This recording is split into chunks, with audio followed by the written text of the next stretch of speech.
Pakistan super league PSL के छठे season के बकिया मैचेस 1 जून से कराची में खेले जाएंगे। पीएसएल के छठे एडिशन के बकिया 20 मैचेस महफूज माहौल में कराने के लिए हिकमत अमली तैयार कर ली गई। पीएसएल के शुरा 22 मई से 7 रोज क्वारंटीन मुकम्मल करेंगे, जिसके बाद 3 रोज ट्रेनिंग होगी और 1 जून से एक्शन का आगाज होगा।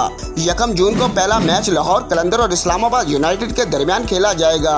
मुल्तान सुल्तान और कराची किंग 2 जून को मद्दे मुकाबिल होंगे, जबकि 5 और 12 जून को 2-2 मैच रखे गए हैं और बाकी हर रोज एक मैच खेला जाएगा। तमाम मैचेस की मेजबानी कराची करेगा और 20 जून को PSL 6 का फाइनल खेला जाएगा। कैमरामैन बासित अली के साथ अतीक बशीर, न्यूज़ टाइम 1 लाहौर।